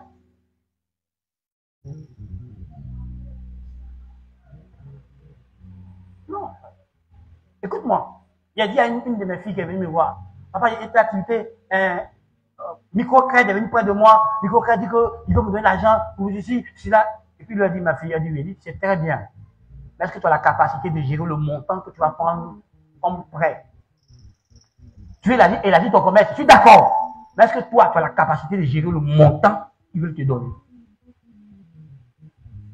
Et comment ça va? Parce qu'on va te donner un gros montant. Si tu ne sais pas le gérer, tu vas rembourser crédit. Et ton activité ne s'est pas agrandie. Si tu prends ce montant pour élargir ton activité, est-ce que tu as la capacité de gérer l'activité qui a de l'âge? Est-ce que tu peux introduire une autre personne et enseigner à la personne, gérer ton personnel? Parce que quand l'activité va devenir grande, tu ne peux pas gérer toi seul. Quand tu veux prendre l'argent, notamment renouveler cette boutique et puis créer une autre boutique, est-ce que tu peux être dans cette boutique là-bas? Elle dit non. Donc tu vas prendre quelqu'un. Qu'est-ce que c'est pour que cette personne que tu vas prendre là va bien gérer l'argent que tu as investi là? Puis tu ne vas pas avoir de problème. Donc, il faut bien réfléchir à ta décision. Est-ce que tu es capable de gérer le montant que tu veux? Eux, ils vont te donner, parce qu'eux, ils veulent rentabiliser. Mais est-ce que toi, tu peux gérer le montant qu'ils vont te donner? Elle a réfléchi quand elle m'a appelé, papa, je vais diminuer le crédit là. Il dit pourquoi? Elle dit non, si je prends 1 million, je sais qu'elle peut gérer. Mais là, 10 millions, il me propose là. Je ne pourrais pas. Et puis, j'ai commencé à l'aider. Aujourd'hui, elle a 4 magasins. Elle n'a pas pris crédit. Je lui ai montré comment, dans ces ressources-là, épargner progressivement et atteindre à chaque fois une autre boutique. Et pendant que tu prépares une autre boutique, tu prends la fille ou la personne que tu veux confier la boutique. Elle vient rester toi dans la boutique où tu es. Et tu lui apprends comment gérer la boutique. C'est la même boutique que tu vas faire. Elle a 4 magasins aujourd'hui. Sans prendre crédit. Elle a juste été patiente. Attendre le temps pour le temps. Elle ne s'est pas enrichie rapidement. Oui, Tu peux avoir une vision. Mais où on commence jusqu'à atteindre la vision, c'est un problème. Tu peux avoir de grandes idées. Mais comment on fait pour que la grande idée devienne une réalité? Il y a des principes pour ça. Parce que vous voyez aujourd'hui les gens, ils brillent. Mais vous oubliez qu'il y a 20 ans en arrière, il y a 30 ans en arrière, il y a 40 ans en arrière, vous ne les connaissiez pas. Ils étaient où? Ils étaient travailler à leur vision. Parce qu'ils sont arrivés à un certain niveau de leur vision que tu le vois aujourd'hui. Ils sont visibles. Et toi, tu veux le faire en 1 an, en 2 ans. On n'a compris pas une vision en 1 an, en 2 ans. On a compris une vision dans des décennies, Donc tu vois, frère, évite. Et si tu veux devenir riche, ne sois pas un paresseux, sois un bosseur, sois un travailleur infatigable. Frère, ne sois pas un paresseux, un fainéant. Proverbe dit que la paresse engendre la pauvreté, la misère. Que le paresseux dit que sur sa route, il y a des lions, elles ont en arme, et puis il s'assoit. Que le paresseux dit un peu de croiser les bras, un peu de dormir, un peu d'assoupissement. Et la Bible dit, la disette va te surprendre comme un homme en arme. On est paresseux. Frère, tu n'es plus bébé, c'est le bébé. Il a un âge, il a deux activités favorites qu'il fait. Manger, dormir. Non, ça c'est quand il a un âge d'abord. Et puis après, quand il monte, quand il commence à avoir 3 mois, 4 mois, il ajoute jouer. C'est fini. Il mange, il dort, il joue. Est-ce que vous pouvez faire ça? Est-ce que vous pouvez faire ça? Manger, dormir, jouer. Et les charges que j'ai. Qui fait ça, qui veut payer mes factures? Mais lui, il est à l'aise. Et quand t'as l'air finir, est-ce qu'il a charge ça? Quand couche finit, est-ce qu'il a charge? Quand ça bouillie finit, est-ce qu'il a charge? Et quelqu'un d'autre va s'en occuper. Alors il mange et puis il joue et puis il dort. Mais si tu as des charges, tu ne peux pas manger, jouer et puis dormir. Tu dois savoir comment faire pour assumer tes charges. Donc, ouais, le paresseux, parce qu'il est inconscient de ses charges. Ton papa n'est plus là pour payer tes habits. C'est toi-même qui dois payer tes habits, et puis tu dois payer habits de femmes et habits d'enfants. Et puis toi, tu es là, tu perds le temps, tu ne fais rien. Et puis tu dis à la pauvre femme là, faut comprendre, ma femme, ça va aller. Ça fait 20 ans là avec toi, un jour ça va aller. Un parti. Mais elle a dit, l'homme qui est sur là-haut, ça fait 20 ans. 20 ans, la même affaire là, la même histoire là. Elle n'avance pas, on n'avance pas, on est là. Est-ce que je suis dans un bon endroit? On va partir. Elle dit, mes frères, quoi? J'ai dit à un gars, il dit non, pasteur, il y a une femme. Et puis elle m'a abandonné. Il dit, oui, ben, t'as abandonné, c'est normal. Tu es idiot. Puis pasteur, comment? Il dit, aïe.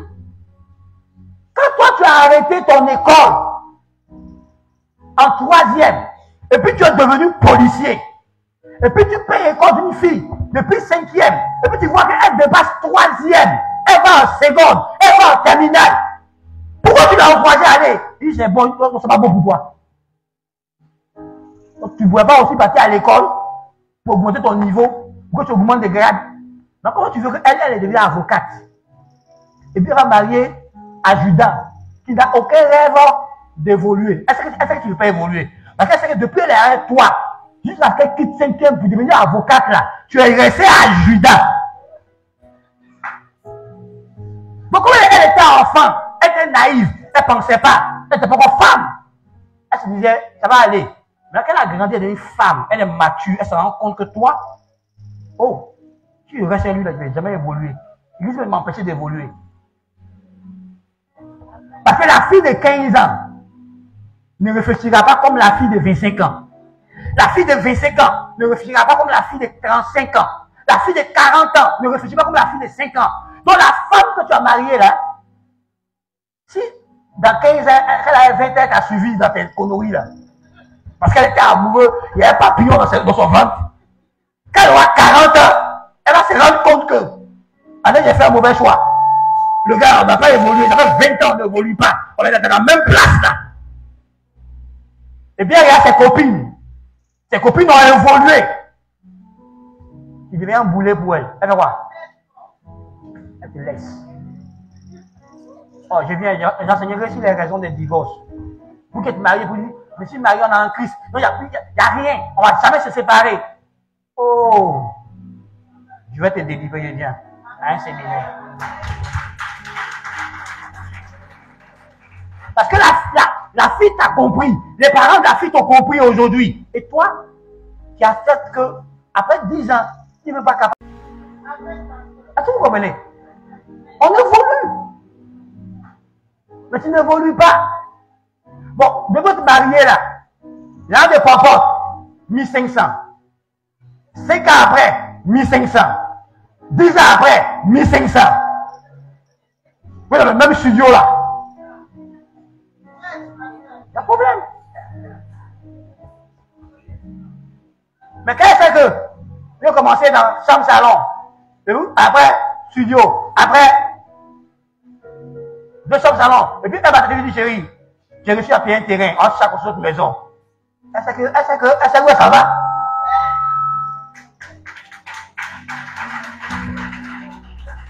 Donc il faut réfléchir, mon frère. Elle m'a quitté pourquoi? Frère, c'est pour ça que tu dois travailler pour améliorer ta vie. Parce que le travail, ça embellit la vie. La Bible dit en Proverbe 14, verset 23. Tout travail de la gratuité la plus précieuse de l'homme, c'est son travail.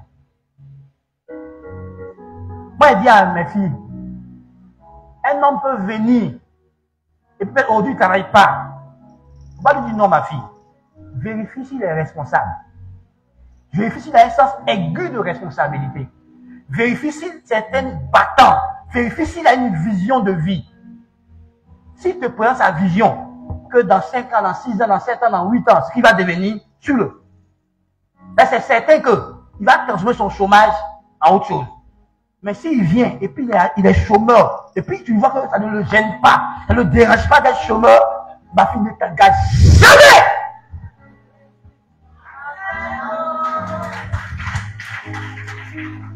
Parce que 20 ans après, vous serez dans la position de chômage là. Quelqu'un que lui-même, son chômage ne le dérange pas. Quelqu'un que lui-même, il n'a pas l'argent dans sa poche, ça ne le dérange pas. Tu t'associes à lui. C'est quoi vous voulez faire? Non. Un homme, tu peux te réveiller le matin et puis tu n'as pas dans ta poche, ça ne te dérange pas. Mais tu fais comment pour assumer tes charges? Comment tu assumer tes responsabilités? Tu n'as pas l'argent et ça ne te dérange pas. Ça va te déranger. Non, écoute-moi, c'est ma fille, écoute-moi bien. Si un gars ici te dit je t'aime, ne dis pas non. Côtoie-le puis examine-le. Si sa condition matérielle financière ne le dérange pas, romps la relation.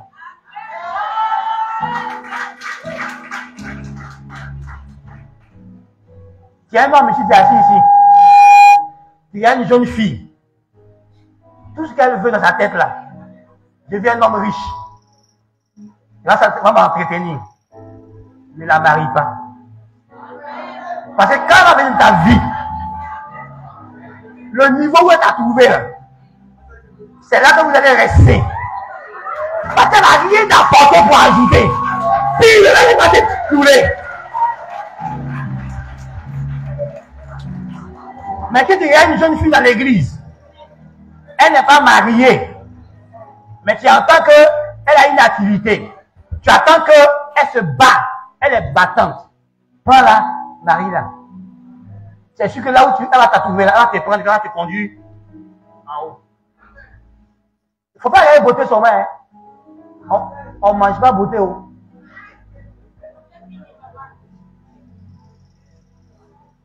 sont paresseux. Et puis, ils justifient sa paresse. J'ai personne pour m'aider. C'est comme si, oh, c'est comme ça, oh. Je suis fatigué. Il fait un petit effort, je suis fatigué. C'est comme si il ferait. Je suis désolé. Tu ne peux pas être riche sans pauvreté. Tu ta paresse, tu vas être riche comment? Frère, écoute-moi. On peut te mettre, tu peux venir au monde dans une famille pauvre. Mais si tu restes pauvre, c'est ta faute. Et à cette ère, où on a l'opportunité d'apprendre des choses par le net. C'est-à-dire que le matin, tu peux te réveiller, tu peux apprendre plus de choses durant la journée en suivant des émissions bien précises qui te forment. Oh oui, dit. Où est mon fils là? Il a appris la pâtisserie où? Sur le net. Aujourd'hui là. Il y a des personnes importantes qui commandent gâteaux de mariage, gâteaux d'anniversaire, les cakes, les ceci. Il a appris ça sur le net. Et ça lui donne de l'argent aujourd'hui.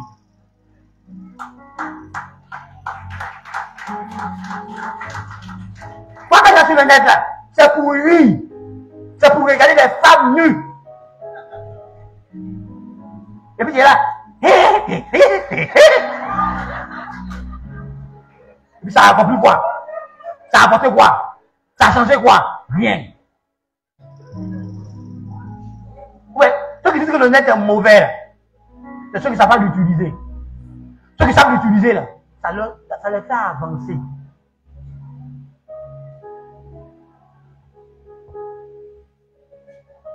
Si quelqu'un va utiliser le couteau dans la cuisine, ça lui fait quoi? Ça le blesse, non? Quand il sait cuisiner, ça ne le blesse pas? Frère, tu ne veux pas travailler. Frère, écoute-moi. Si tu ne fournis pas d'efforts, tu ne vas jamais améliorer ta vie. Si tu refuses de fournir des efforts intellectuels, tu verras que ton niveau de connaissance sera toujours bas. Ceux qui font l'effort à un niveau de connaissance qui se renouvelle, qui s'agrandit. Tu ne veux pas d'effort, rien. Tu veux quoi? Écoute-moi, tu veux quoi? Tout travail, ça rend prospère. Bon, je suis couturier. Je connais plein de stylistes dans le monde qui font des émissions sur le net. Chaque matin, je m'en vais pour écouter deux stylistes. Un spécialiste en robe, je l'écoute. Un autre spécialiste en pagne, je l'écoute. Et puis il monte, et puis j'essaie d'apprendre, d'améliorer. Je peux être couturier, et puis parce que je l'écoute, j'ai fini par devenir styliste. Et quand il commence à satisfaire ma clientèle, et mes clients m'ont dit, papi là, c'est bien, mais pourquoi c'est moins cher comme ça? Augmente. Parce qu'ils savent que quand ils vont chez les stylistes, ce que tu fais là, ça ressemble à pour le styliste. Donc on te demande d'augmenter eux-mêmes. Ils seront gênés eux-mêmes des branles. Mais tu es assis là. Vous voyez, même les gens dans les entreprises, là, à un moment là, on prend tous nos cadres là, on les envoie en séminaire de formation, accroissement des capacités, renforcement des capacités. Pourquoi? Ben, s'ils n'augmentent pas, l'entreprise ne va pas évoluer. On prend le personnel, on les envoie, on prend les cadres, on les envoie, pourquoi? Parce que l'entreprise doit évoluer. Donc, on accroît leurs connaissances pour que l'entreprise, ça ait de l'impact sur l'entreprise. On augmente leur formation. Toi, tu ne veux pas augmenter ta formation. Tu ne veux pas t'élargir. Tu as peur de faire des efforts. Mais écoute-moi bien. Le luxe, l'aisance, quoi encore? Le bien-être là, ça a un coût. Donc, si tu n'es pas prêt à payer le prix, tu ne l'auras jamais. Enfin, tu n'es pas un enfant. C'est les enfants qui auraient dormi à 20 h pour se réveiller à 6 h pour avoir au moins 10 h de sommeil. Toi, tu as plus de 40 ans, tu t'as dormi à 20 h. Et tu te réveilles à 11 h.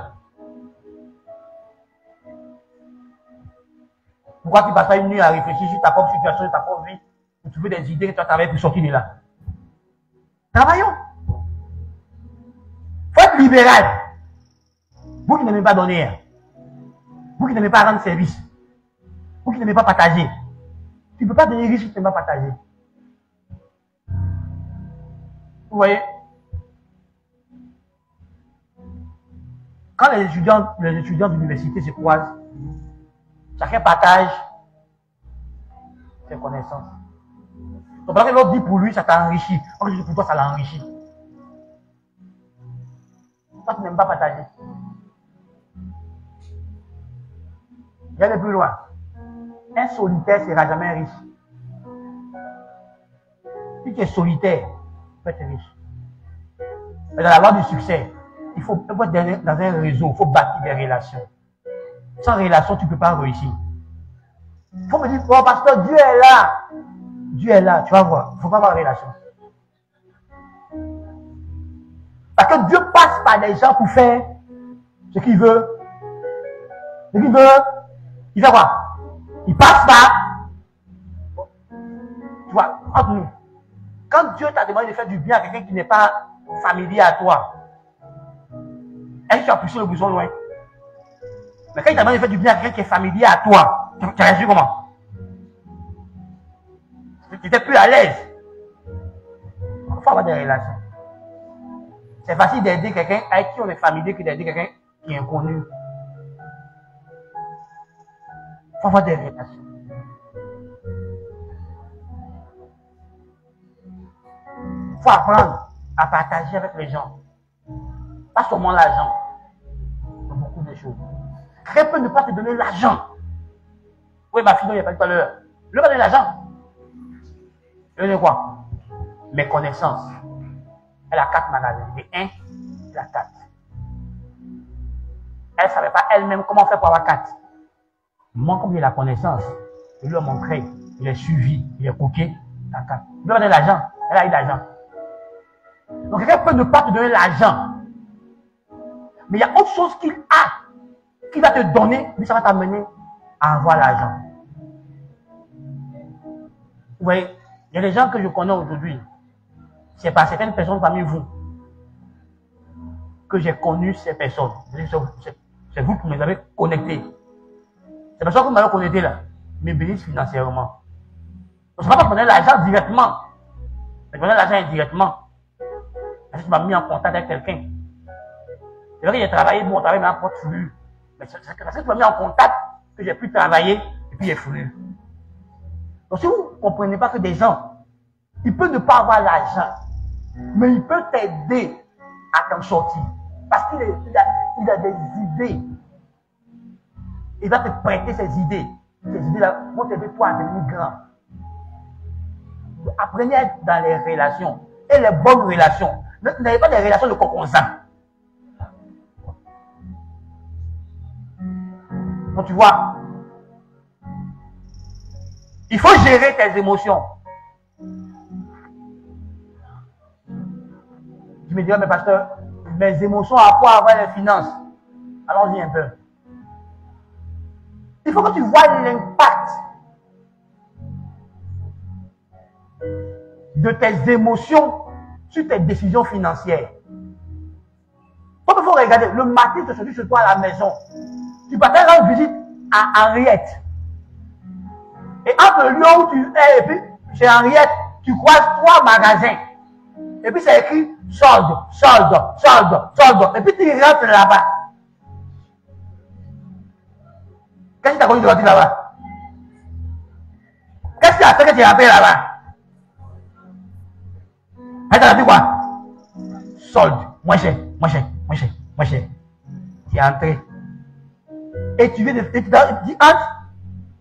Et puis tu réserves même des affaires. Parce que tu as rendu compte que tu n'as pas l'argent. Le peu que tu avais même, tu as payé. Tu ne vas plus chez Henriette. Tu retournes à la maison pour aller prendre l'argent que tu as prévu pour quelque chose d'autre. Pour venir payer à vie en solde. Maintenant, on a un problème financier. Parce que c'est que tu as déplacé, tu dois remplacer. Donc, si tu ne sais pas gérer tes émotions, tu as 50 000 sur toi. Tu rentres au supermarché. Tu partais juste pour dépenser 20 000. Et puis les produits là te parlent. Les produits là te parlent tellement que tu es là, tu ramasses la charrette. Arrivé au guichet, on tape. C'est 4 000. Et puis, il a fait de beaux achats. Tu n'as pas fait de bons achats. Là, les 30 000 là, pourquoi tu ne voulais pas les toucher? C'était prévu pour quelque chose d'autre. C'était pas prévu pour faire achat au supermarché. Le supermarché, c'était 20 000. Donc, quand tu as mis les 30 000 là, tu vas les chercher après. Donc, si tu ne peux pas gérer tes émotions, il y a des vendeurs comme Kwasi. Quand ils te parlent comme ça, tu te vois dans le produit et les effets du produit en même temps. Donc, si tu vas te contrôler, il va te faire payer quelque chose que tu as envie de payer. Et on leur apprend ça. Moi, j'ai lu des livres, techniques de vente, meilleur vendeur. Quoi? Il y a encore les gens apprennent chez nous. J'ai lu des livres sur la publicité. Comment on fait pour que le produit te parle quand tu vois ça à l'écran? Donc, si tu vas gérer tes émotions, tu vas faire des dépenses, tu vas faire des achats impulsifs. Ça va créer des problèmes. Parce qu'il faut de la discipline dans sa gestion financière. Si tu n'as pas de rigueur et de discipline, ouais, tu vas faire des dépenses inutiles parce qu'on joue sur tes émotions. Et je terminerai ce dimanche avec ce point, et puis le dimanche prochain, on va continuer. Développer ses compétences, ses dons, ses talents. Tu peux découvrir que tu as tel don. Tu peux découvrir que tu as tel talent. C'est bien. Mais si tu ne le développes pas, il te sera inutile. Vous voyez, il y a des gens qui ont, au quartier, quand ils te font rire, ils sont meilleurs même que Guy de Fer. Ils sont meilleurs même que Agalawa. Ils sont meilleurs que qui encore? Magnifique. Mais ils prennent ça pour faire quoi? Ils vont faire quoi? Amusement, ils jouent avec. Les autres ont fait quoi? Ils ont construit leur talent, ils ont professionnalisé leur talent, ça leur fait vivre correctement. Puisqu'il a des gamins, elle a fait un tube. Elle a rempli le palais de culture, il a 4000 places là, elle a rempli ça, elle seule. Parce qu'elle a pris au sérieux ce talent, elle a étudié, elle a développé, elle sait comment s'en servir. Moi, je connais des gens, quand ils chantent comme ça, ton cœur est nanoué. Mais ça ne les intéresse pas. Ils n'ont pas investi dedans. Pourquoi aujourd'hui ça soit quelque chose qui leur rapporte vraiment? Je connais des gens qui ont des talents, quand ils dessinent un bic, l'homme. Ils te regardent comme ils te dessinent. On t'a pris une photo. Moi, je le connais, il a Selmer, c'est un de mes amis. Il est pauvre. Et quand il est passé quelque part, puis s'est arrêté. Mais ce talent, c'est là. Il n'a jamais pensé que ce talent, il peut dessiner, vendre les tableaux. Et il est assis avec ça. Je lui dis, je n'ai pas l'argent. Et puis je lui dis, mais tu as l'argent dans ta poche. Il dit, non, si tu as l'argent, ton talent là, c'est pas l'argent. Tu peux dessiner les gens et puis vendre. Il dit, c'est vrai. J'ai pensé à ça. Anibi. Il n'a jamais pensé à ça. Il a ça. Il y en a qui savent tresser. Mais ils n'ont jamais pensé qu'ils peuvent faire un endroit pour tresser pour avoir l'argent. Il y a plein de choses que tu as. Que Dieu t'a donné. Il y a des connaissances que tu as acquises à l'école. Il y a des connaissances que tu as appris même sur le tas. Il y a quelqu'un à l'église d'Assemblée de Dieu. Ils l'ont formé là-bas pour être leur dirigeant des cérémonies. Donc, l'église l'a formé pour diriger les cérémonies, dans les cérémonies. Donc, il met les cérémonies. Et à un mariage, il a fait ça. Et puis dans l'audience, il y avait des gens qui n'étaient pas chrétiens. Ils l'ont remarqué. Et puis ils l'ont approché. Et puis eux, ils ont une cérémonie. Eux, ils veulent que lui le fasse. Il veut combien? Et non, lui, c'est pas comme ça. Non, eux ne peuvent pas accepter qu'il fasse ça comme ça. Parce que le même cérémonie qu'ils ont prévu là. Le prix, il a dit là. Donc, le cas dit pour lui. Bon, donnez-moi ce que vous voulez. Ils l'ont proposé 300 000. Il allait la faire la cérémonie. D'autres ont aimé. Donc, d'autres l'ont pris encore. L'ont pris encore. L'ont pris encore. Donc, il est venu officiellement maître de. Donc, il a fait sa carte de visite. Il a fait sa publicité. Et aujourd'hui, ça lui fait manger. Est-ce que ça veut que l'église forme des gens gratuitement? On apprend des choses ici aux gens gratuitement. Mais comme on ne vous fera payer, vous ne prenez pas ça au sérieux.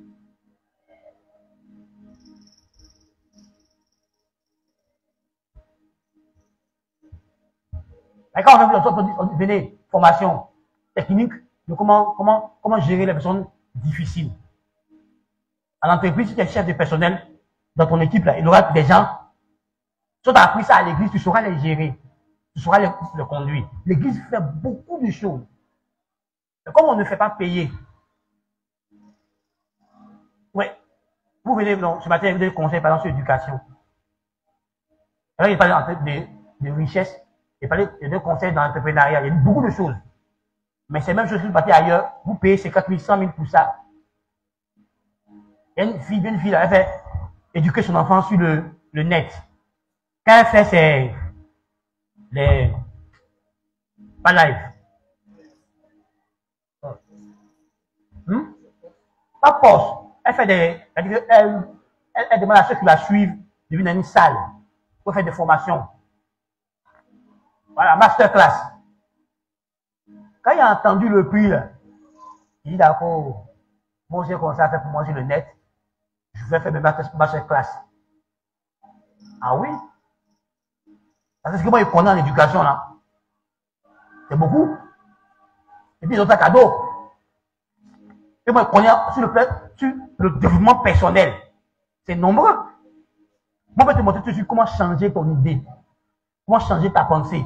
Comment changer ta croyance. Comment changer ton habitude. Comment acquérir une chose, une valeur que tu n'as pas. Comment on fait pour l'avoir. Je connais ça. Moi, j'ai étudié puis j'ai pratiqué ça sur moi-même.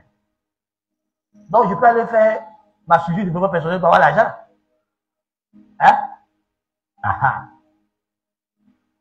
Parce qu'il a entendu pour le masterclass, il dit quoi? Et puis nous, on a un cadeau. Frère, développe tes compétences. Tu peux acquérir des compétences par observation de quelqu'un qui a la compétence, par lecture, par étude, par formation. Tu peux acquérir de nouvelles compétences qui te seront utiles dans la vie. Ouais, les Caroline da Silva, on l'invite à des cérémonies, pour te mettre des cérémonies, pour animer la cérémonie. Mais c'est l'argent gagne. Mais c'est parce que cette compétence-là, elle développe ça, elle actualise ça, elle étudie, elle écoute d'autres meilleurs que elle pour apprendre d'eux. Donc quand elle va à des cérémonies, elle impacte. Alors ça ouvre la porte à d'autres cérémonies. Frères et sœurs, si tu es pauvre, dans ma conclusion partielle, c'est de ton fait. Parce que Dieu t'a donné des facultés. Tu as la faculté d'apprendre et de continuer d'apprendre.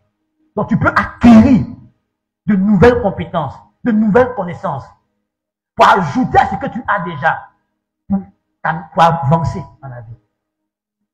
Tu refuses. Depuis que tu as quitté la classe, l'école, tu as arrêté d'apprendre. Victor Hugo dit, un esprit qui n'apprend pas, il s'atrophie. Il s'appauvrit. Tu as cessé d'apprendre. Même dans ton propre domaine où tu as appris, la connaissance a augmenté dans ton domaine, mais toi, tu es resté caduc. Donc, quand tu vas, qu'on te teste, on te laisse, et puis encore quelqu'un d'autre qui est plus jeune que toi, parce que lui, il a augmenté dans son domaine de compétences. Et toi, tu es resté avec les mêmes compétences. Or, le monde grandit à une vive allure. Chaque jour, il y a de nouvelles choses qui apparaissent. Et toi, tu n'es pas en train de te rendre compétitif, de te vendre sur le marché du travail. Tu es incompétent.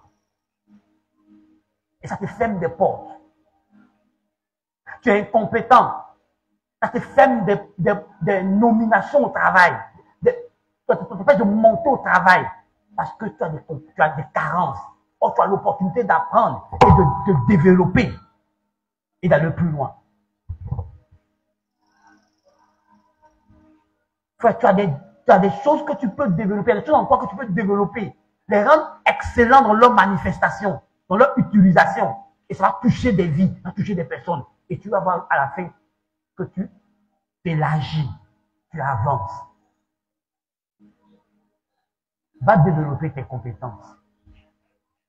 Identifie les dons et les talents que Dieu t'a donnés et puis développe-les. Rends-les productifs. Fais-les valoir. Et tu verras qu'au bout, la richesse va se manifester.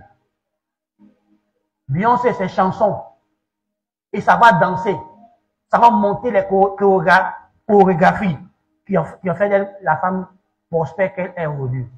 Bon, d'autres disent que adorer diable, ça ne m'intéresse pas. La partie ne m'intéresse pas. Mais c'est adorer diable, là, parce qu'elle chante bien, parce qu'elle danse bien, elle sait monter les chorégraphies, qu'elle brille. Quand tu adores Dieu,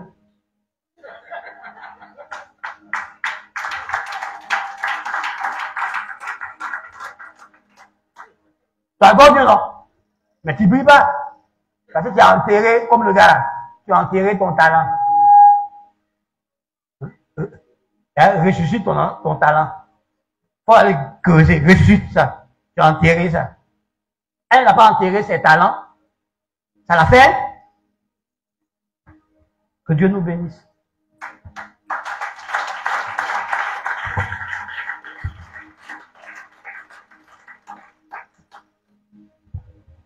Donc, moi, je ne prie pas pour pauvreté. Depuis que tu me connais, qui a vu que je dois prier pour lui, parce que la pauvreté sort. Hein? Je ne prie pas pour ça. Ce matin-là, ma seule prière, c'est que tu fasses ce que tu as à faire pour sortir de ton état. Est-ce que c'est possible? On a mis année de tout temps? Non, c'est possible. Si tu fais ce que tu as à faire, tu sortiras de ton état. Ton état va s'améliorer. Alors dis au Seigneur de t'aider à faire ce que tu as à faire. Parce qu'il n'a pas économisé pour toi. Il te dit, mais il n'a pas fait pour toi. Il n'a pas établi budget pour toi. Tout ce qu'il a dit, il n'a pas fait ça pour toi. Il a fait ça pour moi-même. On fait pour toi. Prie le Seigneur. Dis au Seigneur de t'aider à faire ce que tu as à faire. À mettre en place ce que tu as à mettre en place.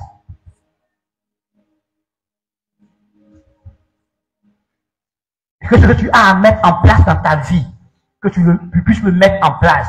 Ce que tu as à acquérir comme compétence, comme valeur, que tu puisses aller l'acquérir. Que Dieu t'aide ce matin.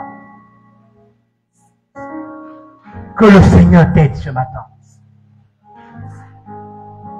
À améliorer ton histoire, à améliorer ta vie. Que tu acquiers des valeurs. Ajoute à tes valeurs que tu as en ce moment de nouvelles valeurs. Ajoute à tes compétences que tu as en ce moment de nouvelles compétences. Ajoute quelque chose de nouveau dans ta vie et tu vas évoluer. Tu vas rendre ta vie meilleure pour la gloire du Seigneur. Alléluia. Tu vas prier. Tu vois que tu as justement pris conscience que la richesse est en toi. Que ta propre richesse a été déposée en toi par le Seigneur. Tu vas dire à Dieu de t'aider à découvrir ce potentiel, ces richesses qu'il a enfouies en toi. Quand il t'a créé, qu'il a mis en toi. Quand il t'a fait naître de nouveau, que tu les découvres et que il t'aide à les faire valoir, à les développer, à les fructifier. Prie le Seigneur. Il y a des richesses en toi qui peuvent rendre ta vie meilleure et te rendre utile pour le royaume de Dieu. Dis au Seigneur de t'aider à développer ces richesses, à développer développer ses compétences. Il y a des compétences en toi, il y a du savoir en toi. La vie t'a appris des choses, l'école t'a appris des choses, tes parents t'ont appris des choses. L'église t'a appris des choses.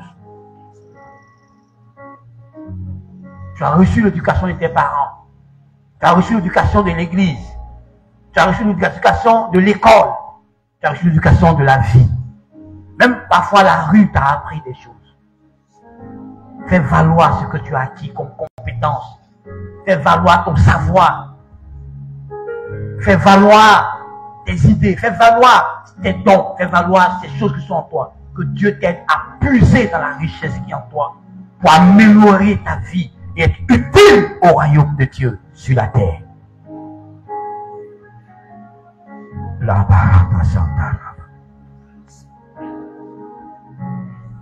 Alléluia. Tu peux continuer de prier à la maison. Tu peux lire tes notes, prier, réfléchir, faire des recherches sur comment épargner, comment investir, comment ceci, pour que tu puisses te mettre à l'œuvre. Il faut que dans les mois qui viennent, les jours qui viennent, tes conditions de vie s'améliorent. Que ta condition financière doit s'améliorer. N'écoute pas pour garder, écoute pour mettre en pratique. Et si tu mets en pratique, tu verras que toi-même, tu vas voir que ta vie va s'améliorer, tes conditions de vie vont s'améliorer et même tes finances.